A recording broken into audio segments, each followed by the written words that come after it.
Digital logic design के आज के टॉपिक में हम जो है वो एसआर फ्लिप फ्लॉप देखेंगे कि हमारे पास जो है हमने लास्ट टॉपिक में क्लॉक पढ़ ली, ट्रिगरिंग मेथड पढ़ ली और उससे पहले हमने जो है वो एसआर लैच पढ़ ली थी। अब आज के टॉपिक में जो है हम फ्लिप फ्लॉप की तरफ जो है वो जाएंगे, तो उसमें हम सबसे पहले एसआर फ्लिप फ्लॉप को जो है वो स्टडी करेंगे। तो सेम हमारे पास जो है वो नैंड गेट जो यूज़ हो रहे थे वही यहाँ पे भी यूज़ होंगे, जो सर्किट ऑलरेडी हमने लैच के केस में देख लिया था।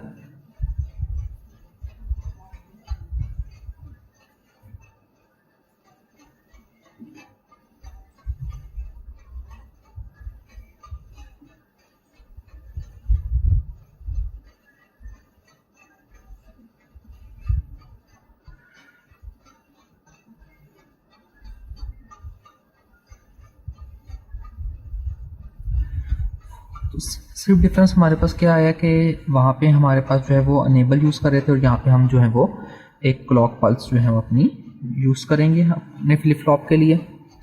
अब अगर हम एस प्राइम एक्चुअली जो हमारी लैच या फ्लिप फ्लॉप है वो इतना सर्किट जो एक्चुअली जिसने मेमोरी स्टोर करनी है वो हमारा ये वाला सर्किट है। ये सर्किट जो है वो या तो लैच या फ्लिप फ्लॉप उसके लिए जो है वो उस चीज़ को वो बना रहा है कि अगर हम क्लॉक की पल्स यूज़ कर लेंगे तो ये सर्किट हमारे पास flip flop as a flip flop काम करेगा, क्योंकि ये जो है वो एच ट्रिगर हो जाएगा। और अगर हम जो है वो सिंपल लेवल ट्रिगर करेंगे तो हमारे पास एज अ लैच काम करेगा। अगर हम उसी तरह जिस तरह हमने लास्ट लेक्चर में S1 की इक्वेशन निकाली थी, तो यहाँ से S1 की इक्वेशन हमारे पास क्या होगी कि ये नैंड ऑफ हो रहा है S एंड CL के क्लॉक और होल बार। इसको अगर एक्सपेंड करें तो हमारे पास आ जाएगा S बार प्लस CL के clock bar. By using D Morgan's law हम एक्सपेंड कर रहे हैं। इसी तरह R1 के लिए भी हमारे पास यही हो जाएगा। इसी तरह R एंड देन CL के क्लॉक बार, ये किस इक्वल हो जाएगा R बार प्लस क्लॉक बार। अब हमारे पास दो केस आ जाएंगे। सबसे पहला केस है कि हमारे पास क्लॉक की जो आंसर है उस टाइम जो वैल्यू है वो लो होगी, तो हमारे पास S1 है वो किसकी इक्वल हो जाएगा S बार प्लस क्लॉक की वैल्यू हमारे पास 0 है, 0 बार। तो हमारे पास अब आ जाएगा S बार प्लस 1 और यूज़ हो रहा है जहाँ भी अगर वन एक भी चीज़ हमारे पास इनपुट 1 हो जाए तो हमारे पास आउटपुट 1 आ जाती है। सेम ये केस हमारे पास R1 के लिए भी हो जाएगा, तो दोनों केसेस में हमारे पास 1 आएगा आंसर। अब केस 2, ये केस 1 था हमारे पास। केस 2 है हमारे पास अगर क्लॉक जो है इसकी वैल्यू हमारे पास 1 हो जाए, 1 हो जाए तो हमने S1 हो जाता है हमारे पास S बार प्लस 1 का complement is equal to S bar और R1 is equal to R bar के इक्वल हमारे पास हो जाएगा। अब इस जब हम इस केस 2 में आ गए हैं, अब हमारे पास जो है वो ये 1 हमारे पास एक फिक्स्ड वैल्यू थी, लेकिन यहाँ पे अब हम आ गए तो हमारे पास जो S की वैल्यू होगी वो उसका बार यूज़ होगी और जो R की वैल्यू आ रही होगी हमारे पास R1 उसका बार होगा। तो इसका मतलब है इसके अंदर अब हमारे पास इस तरह जिस तरह हम स्टार्ट में लैचेस के केस में हमने जो है वो केस स्टडी किए थे, नॉर गेट के साथ हमने लैच देखी थी, यहाँ पे हम नैंड गेट के साथ जो है वो फ्लिप फ्लॉप देख रहे हैं। अब जो नैंड गेट के हमारे पास सारे कम्बिनेशंस हैं वो हम जो है वो फॉलो करेंगे। तो नैंड गेट का मैं जो है वो ट्रुथ टेबल लिख लेता हूँ सबसे पहले।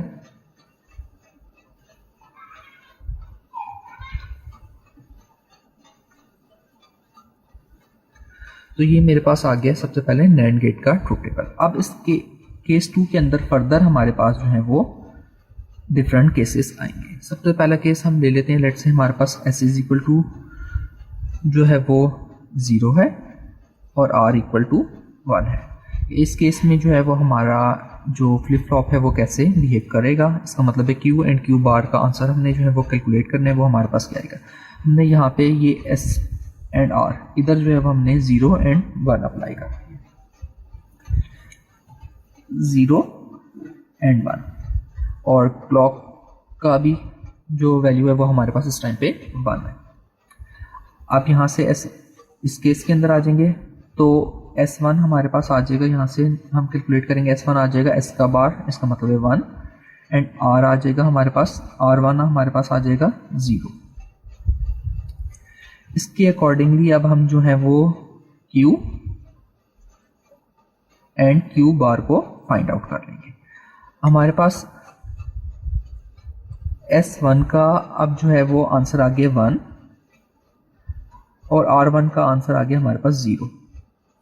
अब नैंड गेट में हम चेक करेंगे कि कौन सा ऐसा केस है जिसमें अगर एक इनपुट से ही हम डिसीजन ले सकें। तो नॉट गेट में हमने पढ़ा था कि 1 के थ्रू हम जो है वो डिसीजन लेते थे, यहाँ पे हम नैंड गेट के थ्रू 0 पे हम डिसीजन अपना बेस रखेंगे, क्योंकि अगर एक भी इनपुट हमारे पास 0 हो रही है तो हमारे पास आंसर जो है वो 1 आ रहा है। तो इसका मतलब है जहाँ पे 0 है, हम Q बार का आंसर हमारे पास आ जाएगा 1। अब ये 1 यहाँ से फीड होके इसमें जाएगा और 1 एंड 1 हो जाएगा। 1 एंड 1 पे हमारी जो आंसर है वो क्या आ रहा है, 0 आ रहा है। इसका मतलब है Q का आंसर आ जाएगा हमारे पास 0। Q हो गया हमारे पास 0 एंड Q बार हमारे पास आ गया 1। ये हो गया हमारा जो फर्दर ट्रूथ टेबल के थ्रू जो हमने सॉल्व कर रहे थे केस 1 हो गया। जिस तरह अब हम अगर चेक करते थे कि हमारी कंडीशन क्या, ये फ्लिप फ्लॉप जो है वो भी हमारा जो है वो मेमोरी स्टोर करेगा, यानी जिस तरह लैच के केस में हम देखते थे तो नॉर गेट से हमने जब लैच की थी तो हम उसमें जो है वो वैल्यूज पुट करते थे 0 एंड 0 की, तो इसमें हम अपोजिट वैल्यूज पुट करेंगे 1 एंड 1 की। तो हमारे पास जब 1 एंड 1 जो है वो हम पुट करेंगे तो हमारे पास जो है वो नैंड गेट के थ्रू जो है वो हम चेक कर सकते हैं कि हमारा जो स्टेट 1 की जो स्टेट है उसमें जो है वो हमारा जो फ्लिप फ्लॉप है वो अपनी प्रीवियस मेमोरी को ही स्टोर करके रखेगा। अब हम इसके नेक्स्ट केस पे चले जाते हैं कि हमारे पास नेक्स्ट केस क्या हो जाएगा। नेक्स्ट केस हमारे पास क्या है कि S की वैल्यू 1 हो जाए एंड R की वैल्यू हमारे पास हो जाए 0। तो इस केस में हमारे पास जो है वो S1 आ जाएगा हमारे पास 0 एंड R1 आ जाएगा हमारे पास 1।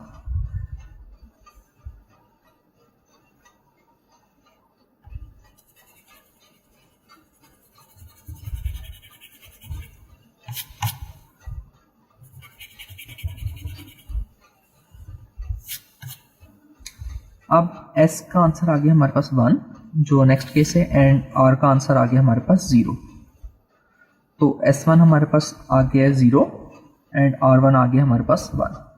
अब उसी तरह हम 0 को टारगेट करेंगे, हमारे पास यहाँ पे आंसर आ जाएगा 1। ये 1 यहाँ पे फीड होके आएगा तो सेकंड भी हमारे पास इनपुट जो है वो 1 हो जाएगी। दोनों इनपुट जब हमारे पास 1 1 होंगी तो हमारे पास आंसर आ जाता है 0। तो Q हो गया हमारे पास यहाँ पे 1 एंड Q बार हो गया हमारे पास 0। तो ये हमारे पास सेकंड केस हो गया। थर्ड केस है हमारे पास जब S इज इक्वल टू 0 और R इज इक्वल टू 0, दोनों हमारे पास 0 है, तो S1 आ जाएगा हमारे पास 1 एंड R1 भी आ जाएगा हमारे पास 1। तो इस केस में हमारे पास जो है वो हमने जिस तरह 1 1 जो हमारा केस है इसमें जो है वो हमारे पास जो है वो एज अ मेमोरी यूज होगा हमारा flip flop.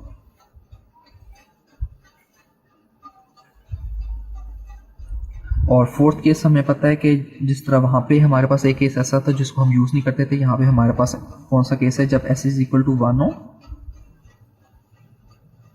And R is equal to 1 हो, तो हमारे पास S1 आ जाएगा 0 एंड R1 भी आ जाएगा हमारे पास 0। तो ये ऐसा केस है जो हम यूज़ नहीं करेंगे।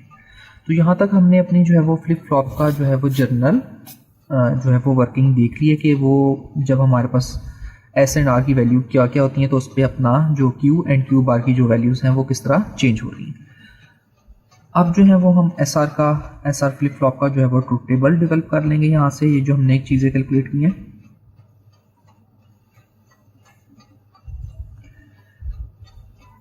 सबसे पहले एक आ जाएगी हमारे पास input clock, then S, then R, then Q and Q bar. अगर क्लॉक की वैल्यू 0 तो हमें ये देखने की ज़रूरत ही नहीं है SR, क्योंकि हमारा डिसीजन क्लॉक पे ही बेस कर जाएगा, हमें इन दोनों को चेक करने की ज़रूरत ही नहीं पड़ेगी। अगर हमारे पास क्लॉक की वैल्यू 1 आ रही होगी और ये हमारे पास जो है वो 0 होगी तो जो लास्ट स्टेट है हमारे पास ये वही यूज़ करेगा। अगर क्लॉक की वैल्यू हमारे पास 0 हो तो अब हमने अपनी वैल्यूज़ को चेक करना है।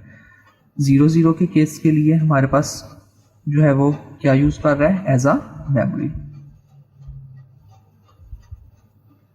क्लॉक की वैल्यू 1 है और केस आ गया हमारे पास 0 एंड 1। तो 0 एंड 1 के लिए हमारे पास क्यू की वैल्यू 0 है एंड क्यू बार की वैल्यू 1 है। 0 क्लॉक की वैल्यू 1 एंड केस हमारे पास 1 एंड 0। 1 एंड 0 पे हमारे पास क्यू की वैल्यू 1 एंड क्यू बार हमारे पास 0 है। इसके बाद क्लॉक की वैल्यू 1 एंड लास्ट केस हमारे पास जो है इस पे हम जो है वो अपना जो फ्लिप फ्लॉप है वो हमारा यूज नहीं होगा इस केस के लिए। तो ये हमारा हो गया है ट्रुथ टेबल फ्लिप फ्लॉप का। अब जो अगर हम इस जो हमने ये ट्रुथ टेबल डेवलप की इसको अगर हम फर्दर जो है वो एक्सपेंड करें, एक्सपेंड तो नहीं हम कह सकते, हम इसको कह सकते हैं फर्दर अगर हम एनालाइज करें तो हमारे पास क्या होगा। अब अगर जर्नल देखें कि लेट से एक ये कम्बिनेशनल सर्किट है और यहाँ पे एक मेमोरी लगी हुई है, यहाँ पे इनपुट आ रही है और यहाँ से हमें कोई आउटपुट जनरेट हो रही है। अब ये जो इनपुट है यही हमारे पास जो है वो फीडबैक होके आ रही है। ये जो इनपुट फीडबैक होके आ रही है हम इसको लेट से कह देते हैं क्यू एन। और जो हमें जो नेक्स्ट इनपुट मिलेगी वो हमें मिलेगी इसके बाद क्यू एन प्लस वन। तो actually Q N plus one जो है वो डिपेंड कर रही होगी क्यू एन एंड जो इनिशियल इनपुट्स हमारे पास जो इस स्टेज पे होंगी। तो अब हम इस टेबल को फर्दर अगर दोबारा सिंप्लीफाई करें तो हमारे पास क्लॉक आ जाएगी एस आर और जो एक्चुअल हमारा आउटपुट है उसको हम कहेंगे क्यू एन प्लस वन, जो डिपेंड कर रही है क्यू एन पे और जो करंट हमारे पास एस एंड आर की इनपुट्स होंगी। क्लॉक 0 पे तो हमारे पास ये हमें इसकी ज़रूरत ही नहीं और ये हमारे पास जो मेमोरी है, मेमोरी का मतलब है कि जो हमारी आउटपुट आई हुई है पहले, तो वो क्या होगी क्यू एन। क्लॉक हमारे पास जब 1 हो जाएगी तो उसी तरह ही हमारे पास सारे ये केसेस आ जाएंगे 0 0 0 1 1 0 एंड 1 1। अब 0 0 के केस में भी ये मेमोरी ट्रीट कर रहा था। मेमोरी का क्या मतलब है कि जो हमारा प्रीवियस आंसर आया हुआ है, जो प्रीवियस स्टेट थी हमारी वही मेंटेन रहेगी। इस केस में हमारे पास जो है वो अब हम इस केस पे आ गए, हमारे पास आंसर आ जाते हैं 0 एंड 1। तो इसका मतलब है हमारे पास सिर्फ जो आंसर आउटपुट पे आएगा वो आएगा 0। नेक्स्ट इस पे आ जाएगा हमारे पास 1। हमें जो है वो क्यू बार के देखने की ज़रूरत नहीं क्योंकि हमारे पास सिर्फ जो है वो क्यू एन पे डिपेंड कर रहा है जिससे हम ये कह रहे हैं। और उसके बाद जो हमारी ये है ये हमने यूज़ नहीं करनी। तो एक्चुअली ये हमारे पास हो जाएगी रीसेट की कंडीशन, हमारी फ्लिप फ्लॉप इस पर रीसेट हो जाएगी और इस पर हमारी फ्लिप फ्लॉप जो है वो सेट हो जाएगी। तो ये हमारे पास जो है वो एक्चुअल ट्रुथ टेबल है एक फ्लिप फ्लॉप के लिए जिसमें current state and next state दोनों जो है वो यूज़ हो रही है। अब इसके बाद जो है वो हम फर्दर जो है वो इसके जो फ्लिप फ्लॉप है इसके कैरेक्टरिस्टिक्स टेबल पे मूव ऑन कर जाएंगे कि इसका कैरेक्टरिस्टिक्स टेबल जो है वो क्या होता है। अब मैंने जैसा कि आपको बताया कि अब जो ये हमारे पास क्यू एन प्लस वन आ रही होगी ये किस किस पे डिपेंड कर रही होगी। ये हमारे पास डिपेंड कर रही होगी क्यू एन पे, जो ये S1 की इनपुट है उस पर एंड R1 की इनपुट जो है वो उस पर। इसका मतलब है क्यू एन प्लस वन जो है वो 3 इनपुट्स पे डिपेंड कर रहा है। अब हमने जो है वो फर्दर कैरेक्टरिस्टिक इक्वेशन के थ्रू हमने अपनी ट्रुथ टेबल के थ्रू अपनी कैरेक्टरिस्टिक इक्वेशन फाइंड करनी है क्यू एन प्लस वन के लिए। जो इक्वेशन हम फाइंड आउट कर लेंगे ये हमें फिर फर्दर आगे फ्लिप फ्लॉप्स को यूज़ करने में हमें जो है वो आसानी होगी, या हमने कोई और सर्किट ड्राइव करना होगा फ्लिप फ्लॉप के थ्रू तो उसको हमें यूज़ कर सकते होंगे। तो हमारे पास जो है वो अब 3 इनपुट्स आ गई हैं। पहली आ गई हमारे पास Q N S1 R1, 3 inputs हैं तो हमारे पास उसी तरह ही 8 कम्बिनेशंस यूज़ होंगे।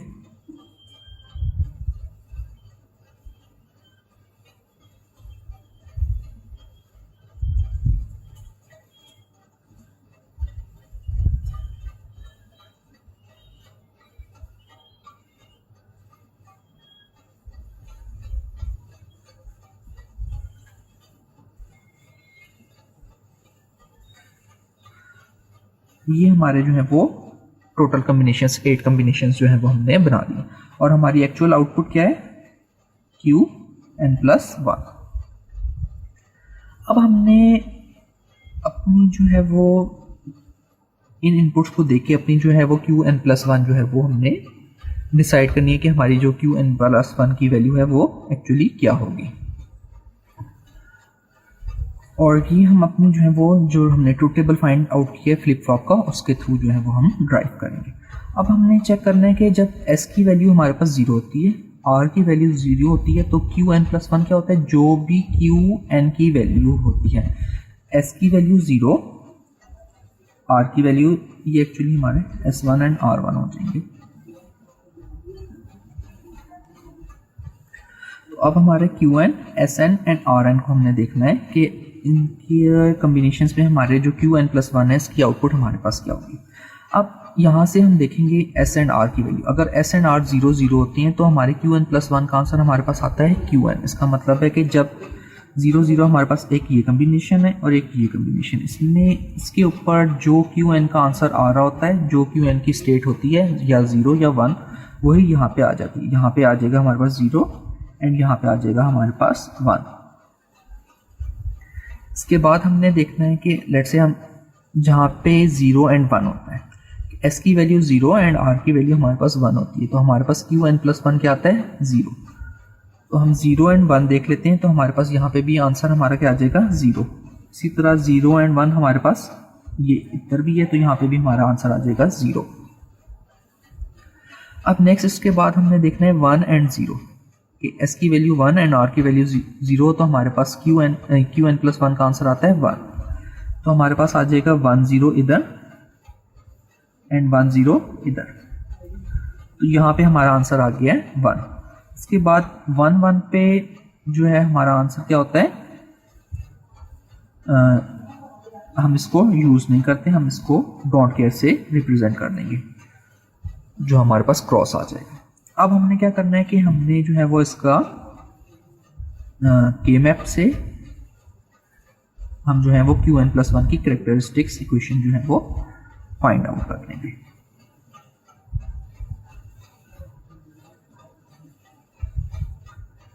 तो 3 वेरिएबल के मैप के लिए हमने जो है वो के मैप बना लिया। अब 0 0 0 पे हमारे पास 0 है, 0 0 1 पे भी हमारे पास 0 है, 0 1 0 0 1 0 पे हमारे पास आउटपुट 1 है, 0 1 1 पे आउटपुट हमारे पास है डोंट केयर।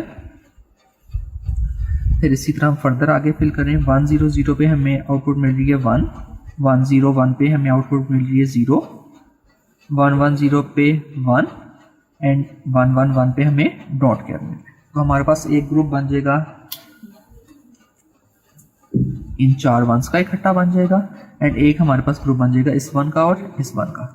इसके लिए हमारे पास इक्वेशन फर्दर आ जाएगी Qn+1 की, जो 4 हमारे पास ये इकट्ठे, इनके लिए हमारे पास जो है आ जाएगा Sn, और ये जो 1 हमारे पास सिंगल सिंगल पैरेलल में हमारे पास n का पेयर आ जाएगा, हमारे पास एक आ जाएगी हमारे पास Qn, और एक वैल्यू आ जाएगी Rn, और 0 है Rn डैश। तो ये हमारे पास जो है वो आ गई है characteristics equation SR flip flop के लिए।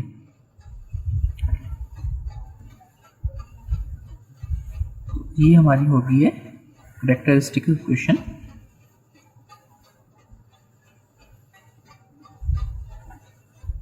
SR फ्लिप फ्लॉप की। अब इस इधर से हम जो है वो फर्दर जो है वो अपना एक्साइटेशन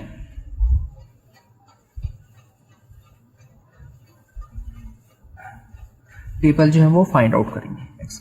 एक्चुअली ये टेबल हमारे पास क्या क्या है, इसमें है कि हमारे पास Qn, अगर Qn+1 की वैल्यूज गिवन हो, इसका मतलब है एक प्रेजेंट आउटपुट एंड एक जो है वो प्रीवियस आउटपुट हमें अगर प्रोवाइड हुई भी हो, तो हमें S एंड R हमने अपनी इनपुट फाइंड आउट करनी पड़ेंगी।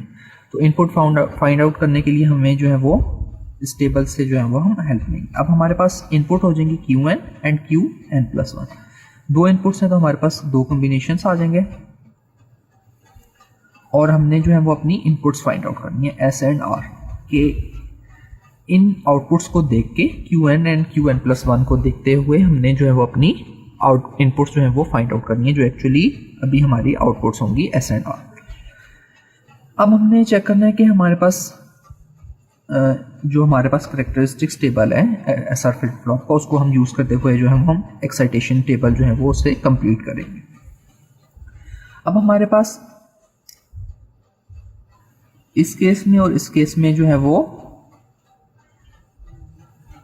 क्यू एन भी ज़ीरो है and Q N plus one की वैल्यू जो है वो भी ज़ीरो है। तो हमने देखना है कि हमारे पास S N and R N जो एक्चुअली है इनकी वैल्यूज हमारे पास क्या है। तो एक केस में एस की वैल्यू भी ज़ीरो है और आर की वैल्यू भी ज़ीरो है, और एक नेक्स्ट केस में एस की वैल्यू भी ज़ीरो है और आर की वैल्यू वन है। तो जो हमारे पास सेम आउटपुट आ रही होगी, यहाँ पे जो सेम वैल्यू होगी जो चेंज नहीं हो रही होगी, वो हम यहाँ पे लिख लेंगे ज़ीरो। एंड आर की वैल्यू जो है वो चेंज हो रही है, या तो वो ज़ीरो भी हो सकती है या वो वन भी हो सकती है, तो उसे हम डोंट केयर से रिप्रेजेंट करेंगे। इसके बाद ज़ीरो एंड वन का केस देखना है कि हमारे पास क्यू एन ज़ीरो हो और Q N plus one one हो, और ये आ जाएगा हमारे पास,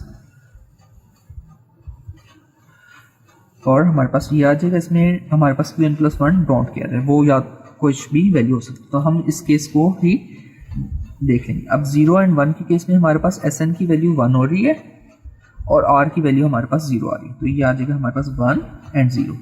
नेक्स्ट केस हमारे पास आ जाएगा जिसमें क्यू एन वन हो and Q N plus one जो है वो हमारे पास ज़ीरो हो,